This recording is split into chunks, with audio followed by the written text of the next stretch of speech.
Want to speak real Norwegian from your first lesson? Sign up for your free lifetime account at norwegianclass101.com. Hallo. Hello. Hallo. Actually, in Norwegian, the word for hello is so similar that even I mess it up. Hallo. Hello. God morgen. Good morning. God morgen. Good morning. Well, this is basically almost the same. God ettermiddag. Good afternoon. God ettermiddag. Good afternoon. God natt. Good night. God natt. Good night. Time for bed. Hva heter du? What's your name? Hva heter du? What's your name? Actually, this means something like, what are you called? Jeg heter Annette. I'm Annette. Jeg heter Annette. My name is Annette. Or literally, I'm called Annette. Hyggelig å møte deg. Nice to meet you. Hyggelig å møte deg. Nice to meet you. A very useful phrase when you meet somebody for the first time. Hvordan går det med deg? How are you? Hvordan går det med deg? How are you? Maybe if you haven't seen somebody for a long time, you can use this phrase. Jeg har det bra, takk. Hva med deg? I'm fine, thanks. And you? Jeg har det bra, takk. Hva med deg? I'm fine, thanks. And you? You could make this phrase even shorter and say bra, takk. Med deg? Vær så snill. Please. Vær så snill. Please. Yeah, this is a very useful phrase you can use in almost any situations if there's anything you want. Takk. Thank you. Takk. Thank you. We also have the phrase tusen takk, which literally means 1,000 thanks, if you want to be more polite. Vær så god. You're welcome. Vær så god. You're welcome. It's my pleasure. Ja. Yes. Ja. Yes. Nei. No. Nei. No. Greit. Okay. Greit. Okay. Actually, you can just say okay as well, as it's very commonly used in Norwegian too. Unnskyld meg. Excuse me. Unnskyld meg. Excuse me. Unnskyld is a very useful phrase. When you want to say sorry, you can also say unnskyld. Jeg beklager. I'm sorry. Jeg beklager. I'm sorry. Or you can say unnskyld. Hva klokka? What time is it? Hva klokka? What time is it? Actually, hva klokka literally means what is the clock? Kan jeg få regningen, er du snill? Could I get the check, please? Kan jeg få regningen, er du snill? Could I get the check, please? Unfortunately, those bills aren't gonna pay themselves, you know. Vent et øyeblikk. Wait a moment. Vent et øyeblikk. Wait a moment. Øyeblikk actually means I blink, so wait just a blink of an eye. Hvor mye koster denne? How much is this? Hvor mye koster denne? How much is this? Well, yeah, as we all know, Norway is a really expensive country, so you're gonna need a lot of money traveling there. Hjelp. Help. Hjelp. Help. Easy to remember, almost the same. Se deg senere. See you later. Se deg senere. See you later. You can also say vi ses senere. We'll see each other later. Farvel. Goodbye. Farvel. Goodbye. Actually, this is kind of a heavy phrase. It's like farewell in English. And it's usually used if you're saying goodbye to somebody you're not going to see in a very long time. So usually we would just say ha det bra. Ha det bra literally means have it well, so it just means stay well. Jeg vet ikke. I don't know. Jeg vet ikke. I don't know. Sometimes you don't know. Nothing to do with that. Hei, jeg heter Nora. Hyggelig å møte dere. Hi, I'm Nora. Nice to meet you. In this series, we're going to learn basic Norwegian expressions. It's super easy and it only takes 3 minutes. In this lesson, you're going to learn how to introduce yourself in Norwegian. You only need to know 2 sentences. Let's see how Norwegian people introduce themselves. Hei, jeg heter Nora. Hyggelig å møte deg. Hi, I'm Nora. Nice to meet you. Hei, jeg heter Nora. Hyggelig å møte deg. Start by saying, Hei, jeg heter. Then say your name. Hei, jeg heter Nora. Finally, say, hyggelig å møte deg. Hei, jeg heter Nora. Hyggelig å møte deg. And now, let's see the same sentence in a different format. Hallo, jeg heter Nora. Hyggelig. Hello, my name is Nora. Nice to meet you. Hallo, jeg heter Nora. Hyggelig. So, what has changed from the previous introduction? Let's take a close look at these together. Hei has been substituted with an alternative greeting, hallo, Norwegian for hello. In a formal setting, you would say your full name, but it is better to just use your first name when being introduced to new friends. Hyggelig å møte deg has been shortened to just hyggelig. When meeting someone in a formal context, for instance at work, hyggelig å møte deg would be the most appropriate greeting. When being introduced to new friends, hyggelig will do. One more time. One way to introduce yourself in Norwegian is Hei, jeg heter Nora. Hyggelig å møte deg. An alternative way to introduce yourself is Hallo, jeg heter Nora. Hyggelig. Now it's time for Nora's insights. When you introduce yourself, it's a good habit to shake hands in Norway. While hyggelig å møte deg is slightly more formal than just hyggelig, you don't need to worry too much about which one you use. If you use one of these sentences with Norwegian people, they're definitely going to be impressed. In the last lesson, we learned how to be grateful to people by saying takk.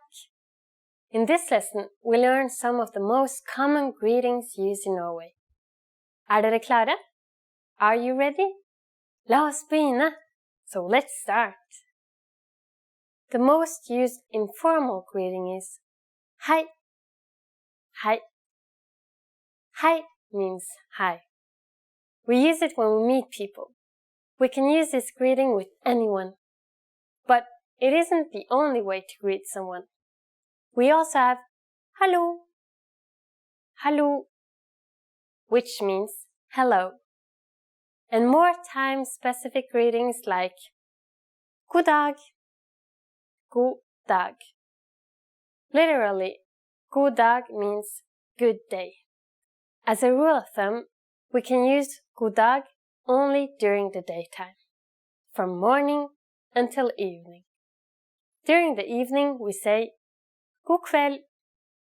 God kveld.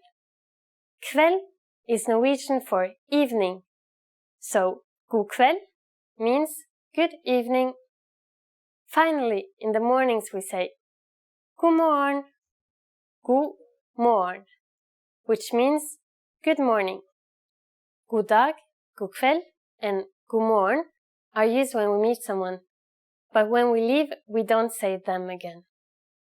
When parting ways for a long time, we usually say ha det bra. Ha det bra. Ha det bra means be well, but translates best as goodbye. Finally, in Norwegian, we have an expression meaning see you soon. Ses. Ses. Now you can greet people in many different ways in Norwegian. Let's review them all again. When meeting friends or someone we don't know, hei or hallo. When leaving, we say ha det bra. When leaving but want to imply see you soon, we say ses. It's easy, isn't it? Now it's time for Nora's insights. In formal situations, Norwegian people commonly greet each other by shaking hands. However, If we meet someone we are very friendly with, it's common to give hugs. Don't be afraid to try it out with your Norwegian friends. In the last lesson, we learned the most common forms of greetings in Norwegian. Do you remember them? In this lesson, we're going to learn a very useful phrase. Do you speak English? If you find yourself in a situation where you need assistance in English, this phrase can be a lifesaver. And because you're asking it in Norwegian, you can be sure that everyone will understand what you're saying, even if their answer is no. Here's the most common way to say it. Snakker du engelsk? Snakker du engelsk? Norwegian is a pretty straightforward language. We conjugate verbs based on time, which means we have past, present, and infinitive. The question, snakker du engelsk, translates as, are you speaking English? The verb snakker, to speak, is in the present tense. The second word in the sentence, du, simply means you. And you probably recognize engelsk to be English. Snakker du engelsk?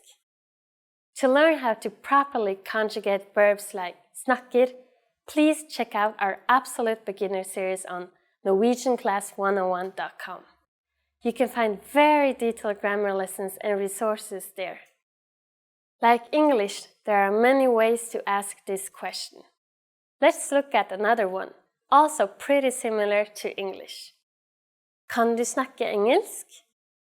It's literally the equivalent of can you speak English? Kan du snakke engelsk? Adding unnskyld, excuse me, to the sentence would make it unnskyld, kan du snakke engelsk? Unnskyld, kan du snakke engelsk? The responses you will receive could be one of these three. Ja, yes. Ja. Litt, a little. Litt. Nei, jeg kan ikke snakke engelsk. No, I can't speak English. Nei, jeg kan ikke snakke engelsk. Since this last one is a negative statement, we need to say ikke before the verb snakke. Notice also that the verb snakke is slightly different than snakker. Remember, the verb changes depending on the time it is in. We are now talking about the infinitive, since it is coupled with kan, which means can. Now it's time for Nora's insights. For those of you who don't just speak English, you can obviously use this question with any language you need. Norwegian people study other European languages at school, so maybe you will get lucky. Just substitute engelsk with italiensk for Italian, fransk for French, spansk for Spanish, tysk for German. In the last lesson, we learned some words used when apologizing in Norwegian, including unnskyld and beklager. In this lesson, we are going to learn numbers in Norwegian. Yes, numbers. Tall, from 1 to 10. And you are going to learn them in only 3 minutes. 3 minutter. Are you ready? Let's start. 1. 1. 2.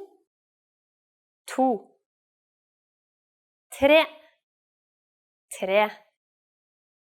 4. 4. 5. 5. 6. 6. 7. 7. 8. 8. 9. 9. 10. 10. Okay, now repeat after me. I'll say the numbers and give you time to repeat each one. 1. 2. 3. 4. 5. 6, 7, 8, 9, 10. Great job! What is before 1? Do you know? It's 0. 0. You don't have any more excuses. You can give your friends your cell number in Norwegian. Let's try together. We'll use the phrase nummeret mitt which means my number is. Nummeret mitt Nummeret mitt 9, 2, 1, 3, 5, 8, 7, 4. Can you read it by yourself? 9, 2, 1, 3, 5, 8, 7, 4. Perfect. Now it's time for Nora's insights. If you're just starting out, it's okay to say your cell phone number like this. But most Norwegians will actually use double-digit pairs. So, not 9213, it's 92, 13, and so on. Once you learn how to say compound numbers, come back to this lesson and try to say the phone number in the natural way. In the last lesson, we learned how to count in Norwegian. I hope you spent some time practicing the numbers because they will come in handy for this lesson. We're going to learn how to go shopping in Norway. Before we go, you need to know how to say how much is it? Hvor mye koster den? Hvor mye koster den? Okay, are you ready to go shopping in Norway? Let's go. You see something you like and you want to ask the shopkeeper how much it costs. The first thing to say is Unnskyld. Do you remember what that means? Excuse me. Unnskyld, hvor mye koster den? Unnskyld, hvor mye koster den? Now, in Norwegian, all nouns have gender. The sentence above is referring to a masculine or feminine gender object. If the object is a gender-neutral word, the sentence will sound like this. Unnskyld, hvor mye koster det? Unnskyld, hvor mye koster det? The only thing that changes is the pronoun. Den becomes det. There is one more pronoun you can use when pointing at pairs of something or a bundle of something. You change the pronoun to de. Unnskyld, hvor mye koster de? Unnskyld, hvor mye koster de? At this point, the shop clerk can answer by saying den koster, det koster, or de koster. For example, den koster 55 kroner, det koster 55 kroner, or de koster 55 kroner. What number is 55? It's 55. It costs 55 kroner. Now it's time for Nora's insights. The pronoun you will use most often is det, because not only is it used to ask prices of neutral gender objects, but also services like a haircut. So get used to asking, hvor mye koster det? Hvor mye koster det? Great work! Here's a reward. Speed up your language learning with our PDF lessons. Get all of our best PDF cheat sheets and ebooks for free. Just click the link in the description.